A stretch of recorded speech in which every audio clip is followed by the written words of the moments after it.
Հաղորդման սկզբում նշում էինք, որ շատ իրադարձություններ են տեղի ունեցել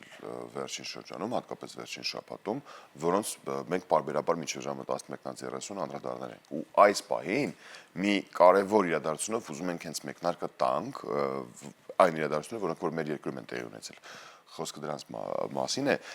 մի կարևոր իրադարձության մասին ենք խոսելու, շտապ ենք արդեն ներկայացնել թեման։ Կրթության, գիտության, մշակույթի և սպորտի նախարարության աջակցությամբ եւ Հայաստանի կոմպոզիտորների միության նախաձեռնությամբ մայիսի 12-ից 18-ը Երևանում անցկացվեց Էդվարդ Միրզոյանի անվան պատանի կոմպոզիտորների հանրապետական 13-րդ մրցույթը։ Հաղթողներն արդեն հայտնի են եւ նրանցից մեկը մեր տաղավարում է։ Եվ ոչ միայն հաղթողին սկզբից սիրով ներկայացնեմ 13-րդ մրցույթի ավագ խմբի հաղթողը Գարիկ Հարությունյանն է այստեղ, բարի լույս, եւ կոմպոզիտոր Էդվարդ Միրզոյանի անվան պատանի կոմպոզիտորների հանրապետական մրցույթի գեղարվեստական ղեկավար Էդմոնդ Մակարյանը, բարի լույս։ Բարի լույս։ Շատ ուրախ ենք ձեզ մեր տաղավարում տեսնել։ Հաղթողներից խոսենք, ինձ թվում է սկզբից եւ շնորհավորենք։ Շնորհավորում ենք։ Շնորհակալություն։ Ինչպեսին է զգացողությունները, այսպես շատ համեստ եւ լուրջ ասացի շնորհակալություն։ Ոնց որ սպասում եք, դե պետք է գայի ես հաղթեի։ Դե լարված էինք, շատ սպասում էինք, լիք հանգալիքներ կար, բայց հաջողության հասանք։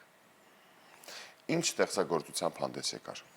Այս տարի հանդես եկա կվարտետով, բայց ոչ ստանդարտ կազմով, գրել էի քամանչայի համար, այսինքն դաշնամուր, թավջութակ, ալտ եւ քամանչայի համար։ Եվ բարեհաջող ելույթ ունեցանք մրցույթում։ Եվ Գարիկը միայնակ չէր, մենք եւս մեկ հաղթող ունենք, ճիշտ է Էդմոնդ։ Այո։ Նրան եւս ներկայացնենք։ Սիրով, նախ բոլորն էլ հաղթող էին, բոլորը մեկը մեկից լավն են, մեկը մեկից հրաշալի երեխեք են օգտվելով առիթից, ուզում եմ բոլորին ջերմ ողջունները սեղել եւ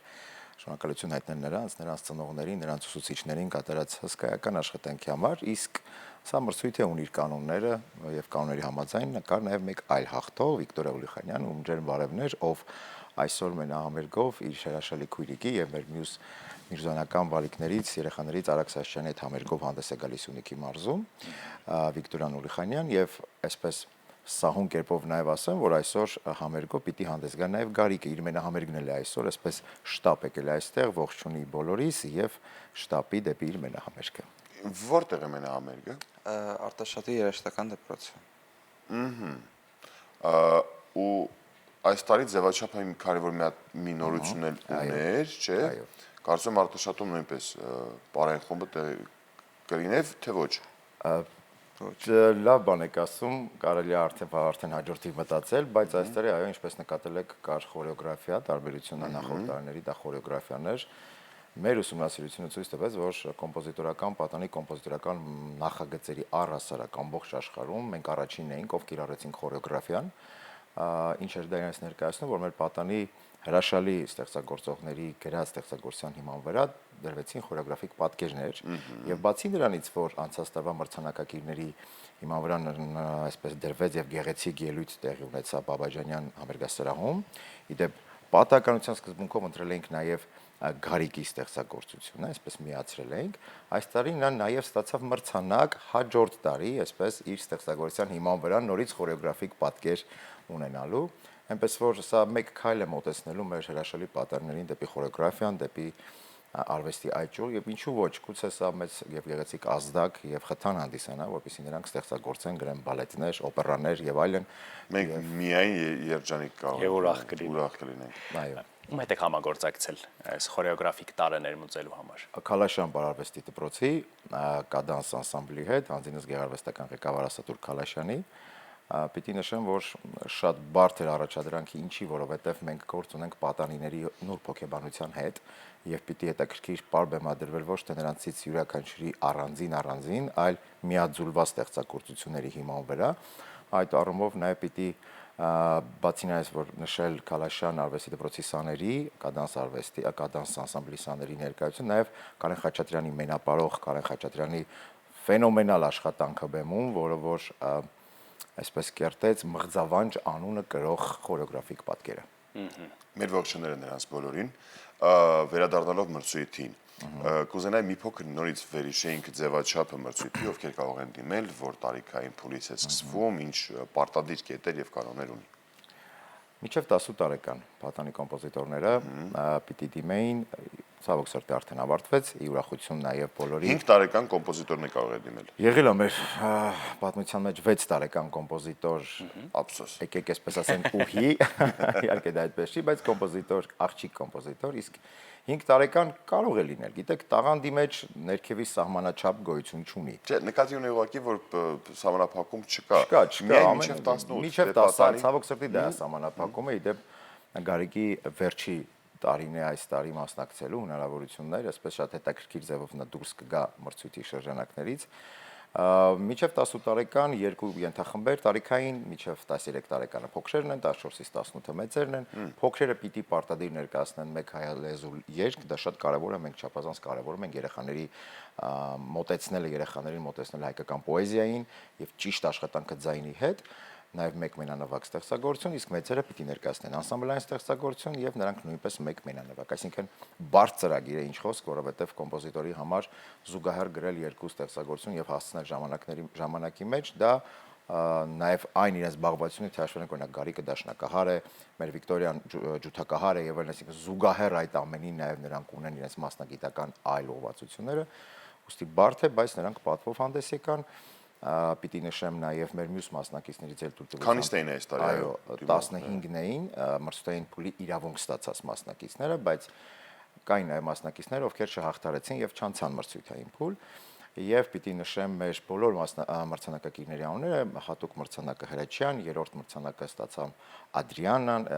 ստացավ նաև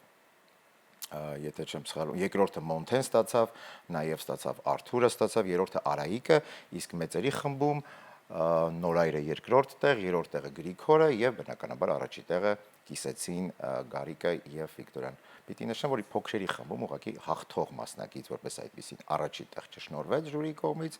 բայց նրանք բոլորն էլ հաղթող են։ Շնորհավորում ենք բոլորին։ Բոլորին։ Գարիկ ճիշտ հասկացանք, որ մի քանի տարի է, որ մասնակցում եք մրցույթին։ Այո, ես մասնակցում եմ 24 թվականից, արդեն 3 տարի։ Բայց առաջին հաղթանակն է։ Դա առաջին հաղթանակն է, բայց անցած տարի ես նաև արժանացա երրորդ մրցանակին։ Իսկ ինչ փորձառություն էր ստեղծագործության ներքո խորեոգրաֆիային եւ պարային լուծումներին ականատես լինելը։ Գիտեք, դա իմ համար նորարարություն էր։ Նորարարությունները ավելի լավ ընդունվող բաներ են։ Շատ հետաքրքիր էր, օրինակ պատանի ստեղծագործությունների հիման վրա ստեղծել խորեոգրաֆիկ տարր, որ մարդուն անսովոր մի նորարարություն է։ Իսկ հետաքրքրություն առաջացրեց հետագայում հնարավոր է, որ ավելի այսպես լայն մասշտաբներով պարային ինչ-որ մի ստեղծագործություն ստեղծագործեք։ Շատ հետաքրքրեց, նաև մոտիվացնող միտք է, ինձ թվում է կլինի։ Բալետ կգրեք, Իհարկե, խոստացել եք։ Գարիկ ես հիշելու։ խոսք եմ տալի։ Շատ Այդ ժյուրիի կազմում ովքեր էին այս տարի։ Կոմպոզիտորների միության նախագահ Արամ Սացյանի գլխավորությամբ ժողովրդական արտիստ Մարտին Վարդազարյան, արվեստի վաստակավոր գործիչներ անվանի դիրիժոր Ռուբեն Ասատրյան, ջազ փոփ ամբիոնի վարիչ կոմպոզիտոր Նարինե Զարիֆյան, պետական մրցանակի դափնեկիր Էդուարդ Հայրապետյան, արվեստի ինստիտուտի գիտությունների ազգային ակադեմիայի արվեստի ինստիտուտի տնօրեն երաժշտագետ Աննա Ասատրյան,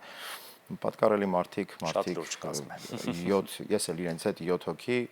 սա կարծում եմ այն եզակի մրցույթներից է, որ պատանեկան, որն ունի 7 ժյուրի անդամ, ինչու, որովհետև չափազանց կարևոր է երեխաներին գնահատելու ժամանակ բազմակարծիք տեսակետ ապահովելը եւ սա հենց որ բերում է համագումարը գնահատականների։ Ահա։ Մյուսը երբ է սպասվում։ Դե Աստծո կամոք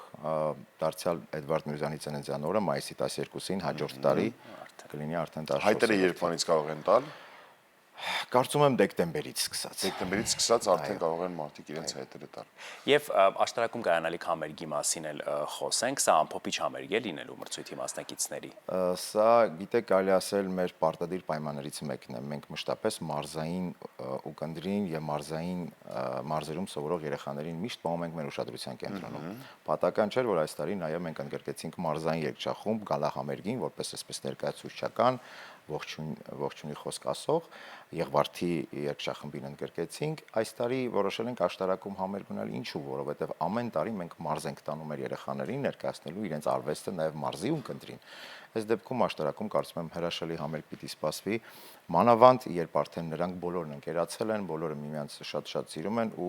ավելորդ չէ նշել, որ այն մեծ ջերմությունն, այն ոգևորությունը, որ կար միմյանց շնորհավորելու մեջ, դա արդեն իսկ հաղթանակ է։ Դա բոլորիս հաղթանակն է ստեղծել մի սիրուն կոմպոզիտորական մեծ եւ գեղեցիկ ընտանիք։ Իսկ օրն ու հանդիպման վայրը արդեն հայտնի է։ Իհարկե 27-ին աշտարակի երաժշտական դպրոցում ժամը 16-ին, ովքեր այնտեղից են, սիրով կսպասենք։ Տոմսեր կարելի է ձեռք բերել։ Ոչ, որովհետեւ միշտ անվճար է։ Մուտքն ազատ է։ Մուտքն ազատ է։ Մուտքն ազատ է։ Պես որ աշտարակի մեր հեռուստադիտողներ խնդրում ենք ֆիքսեք ամսաթիվը եւ հանդիպման վայրը շատ շնորհակալ ենք, որ մեզ հետ սկսեցիք օրը։ Նորանոր հաջողություններ ենք մաղթում, թող սա հաղթանակներից միայն մեկը լինի արժևում սպասում։ Եվ ակնկալում ենք, որ հաճախ առիթներ ունենանք միասին առավոտը սկսելու։ Շնորհակալություն։ Շատ Շնորհակալություն։ շնորհակալություն ձեզ։ Ձեզ լավ օրվա շարունակություն ենք մաղթում, իսկ մենք Շարժվում ենք առաջ։ շարժվենք։